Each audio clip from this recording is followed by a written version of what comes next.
नमस्कार दोस्तों, कैसे हैं आप लोग। उम्मीद करते हो कि आप लोग ठीक होंगे, स्वस्थ होंगे, मस्त होंगे एंड जबरदस्त होंगे। ठीक है, हम लोगों ने अपने पिछले क्लास में फिजिक्स के टॉप 50 क्वेश्चन में से 4 ठो प्रश्न किया था। ये हमारा 5वां प्रश्न है। ठीक है, आइए हम लोग देखते हैं ये प्रश्न हमारा कह क्या रहा है। प्रश्न हमारा कह रहा है कि प्रतिरोध क्या है। प्रतिरोध क्या है, इसका सूत्र एवं एसआई मात्रक लिखें। प्रश्न हमारा कह रहा है कि प्रतिरोध क्या है, इसका सूत्र एवं एसआई मात्रक लिखें। और देखिए ये प्रश्न हमारा 2016 में भी पूछा गया है, 2022 में भी पूछा गया है और ये 2026 में भी पूछा गया है। ठीक है, तो आइए हम लोग देखते हैं प्रतिरोध क्या है। देखिए, किसी पदार्थ का वह गुण, किसी पदार्थ का वह गुण जो प्रवाहित विद्युत धारा का विरोध उत्पन्न करे। किसी पदार्थ का वह गुण जो प्रवाहित विद्युत धारा का विरोध उत्पन्न करे, मतलब कि जो प्रवाहित विद्युत धारा प्रवाहित हो रही है उसको रोके। ठीक है, उसे हम लोग प्रतिरोध कहते हैं। उसे हम लोग प्रतिरोध, फिर से, किसी पदार्थ का वह गुण जो प्रवाहित विद्युत धारा का विरोध उत्पन्न करे उसे हम लोग प्रतिरोध कहते हैं। ठीक है, और प्रतिरोध को आर से सूचित किया जाता है। प्रतिरोध को हम लोग आर से सूचित करते हैं। ठीक है, यहां तक हो गया। अब देखिए सूत्र, प्रतिरोध का सूत्र बोला है तो हमारा देखिए प्रतिरोध का आर से सूचित करते हैं तो प्रतिरोध बराबर हमारा हो जाएगा V बाई आई, मतलब कि V बटा में आई। प्रतिरोध बराबर हमारा हो जाएगा V बाई आई। ये ऑब्जेक्टिव में भी देता है तो आप लोग ध्यान रखिएगा। देखिए अब बोला है प्रतिरोध का एसआई मात्रक, तो देखिए प्रतिरोध का एसआई मात्रक ओम होता है। प्रतिरोध का एसआई मात्रक ओम होता है। और देखिए ऑब्जेक्टिव में पूछा कि प्रतिरोध का एसआई मात्रक क्या है, तो आप लोगों को टिक करना है ओम। ठीक है, ये देखते हैं हम लोग अब अपना अगला प्रश्न। अगला प्रश्न हमारा 6 नंबर है। देखते हैं क्या कह रहा है। कह रहा है प्रश्न हमारा कि विद्युत धारा क्या है। प्रश्न हमारा कह रहा है कि विद्युत धारा क्या है, इसका समीकरण यानी सूत्र एवं एसआई मात्रक लिखें। ठीक है, देखिए ये 2015 में पूछा गया है, 2019 में भी और 2025 में भी पूछा गया और 27 में भी आने की संभावना है। आइए देखते हैं। देखिए आवेश के सतत प्रभाव को, देखिए आवेश के सतत प्रभाव को विद्युत धारा कहते हैं।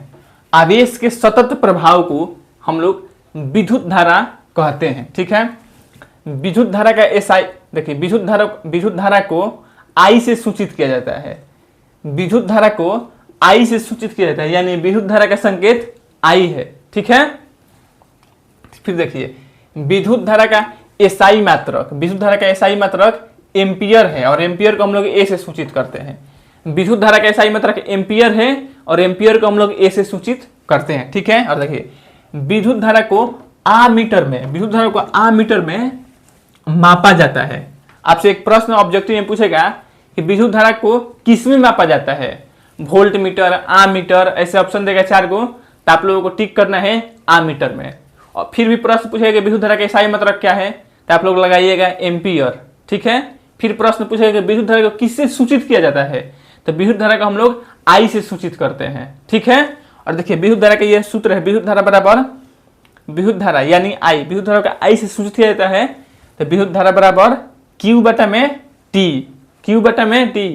आई बराबर Q बटा में T। ये विद्युत धारा का सूत्र है। ठीक है, चलिए देखते हैं हम लोग अपना अगला प्रश्न, जो कि 7वां प्रश्न है, क्या कह रहा है। ठीक है, हम लोग 7वां प्रश्न अपने देखते हैं। देखिए 7वां प्रश्न है हमारा कि प्रत्यावर्ती धारा यानी एसी, इलेक्ट्रिक करंट और डीसी, मतलब कि डिश धारा, डीसी मतलब डायरेक्ट करंट में अंतर स्पष्ट करें।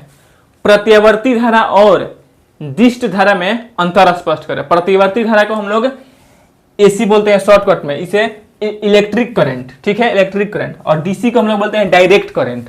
ठीक है, तो अंतर स्पष्ट करना में देखिए पहले हम लोग लिखेंगे, इधर लिखेंगे प्रत्यावर्ती धारा, यहाँ ऐसे भी लिख सकते हैं कि प्रत्यावर्ती धारा और डिस्ट धारा में अंतर निम्नलिखित है। ठीक है, निम्नलिखित लिखेंगे एक लाइन, इसके बाद इधर लिखेंगे प्रत्यावर्ती धारा और इधर लिखेंगे डिस्ट धारा, मतलब कि डीसी और इधर एसी। ठीक है, अब एक बीच से चिन्ह पाएंगे। देखिए जैसे अब यहाँ पर फर्स्ट नंबर डालेंगे, देखिए फर्स्ट नंबर डालेंगे, अब देखिए कैसे लिखेंगे।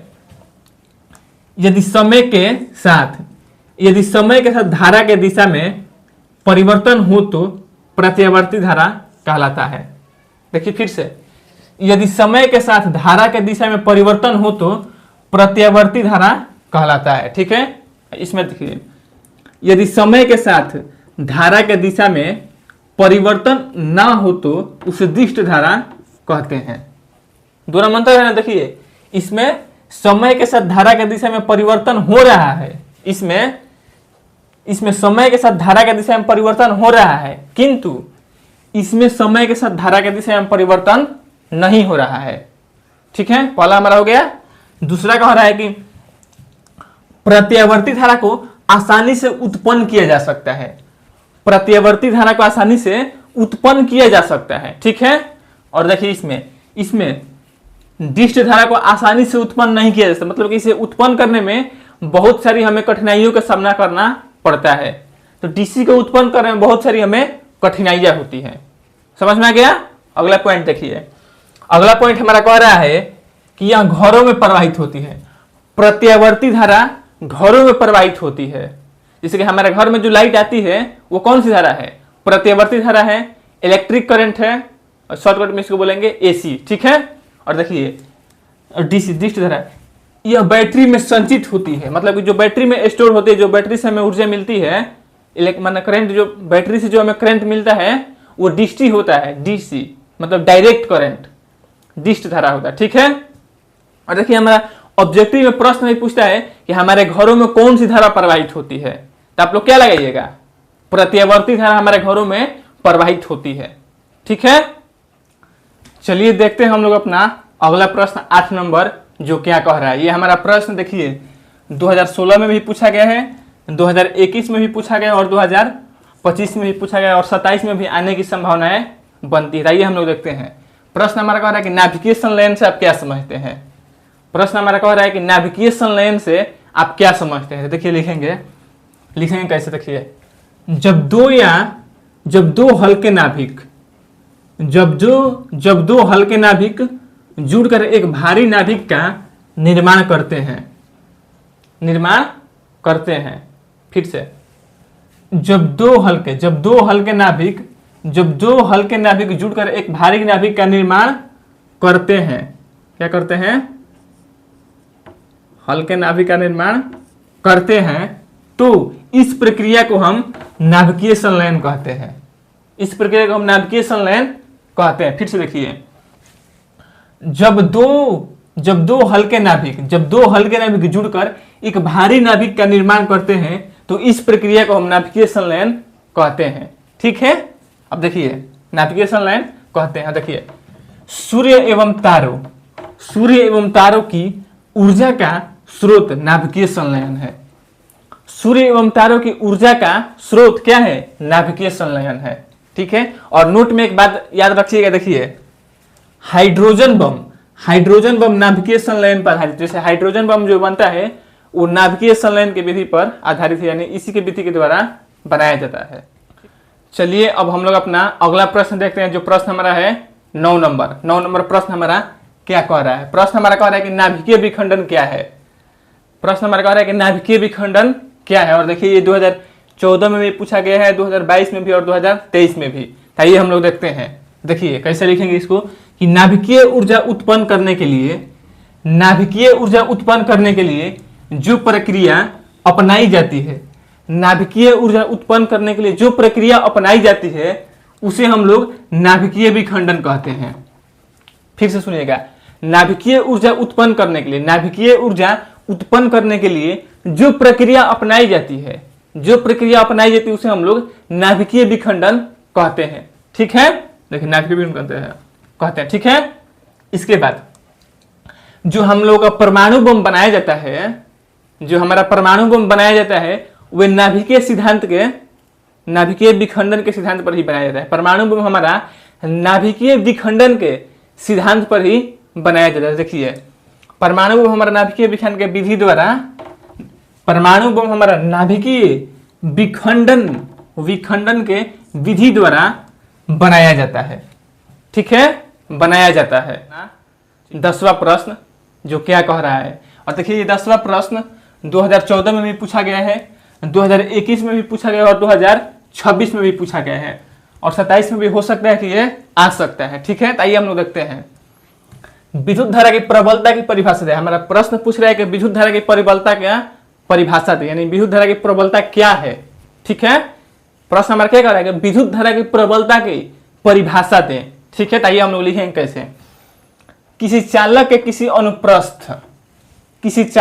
अनुप्रस्थ काट को पार करने वाले देखिए यहां पर होगा पार करने वाले। देखिए फिर से, किसी चालक के किसी अनुप्रस्थ काट को पार करने वाले विद्युत धारा की प्रबलता उस अनुप्रस्थ काट से होकर प्रति इकाई समय में प्रवाहित आवेश का परिणाम है। परिणाम, फिर से, किसी चालक के किसी अनुप्रस्थ काट को पार करने वाले विद्युत धारा की प्रबलता उस अनुप्रस्थ काट से होकर प्रति इकाई समय में प्रवाहित आवेश का परिणाम है। ठीक है, उम्मीद करते हैं कि आप लोगों को यह वीडियो अच्छा लगा होगा। लाइक करें, सब्सक्राइब करें एंड शेयर करें। ठीक है, मिलते हैं हम आप लोगों से नेक्स्ट वीडियो में, यानी नेक्स्ट क्लास में। तब तक के लिए धन्यवाद।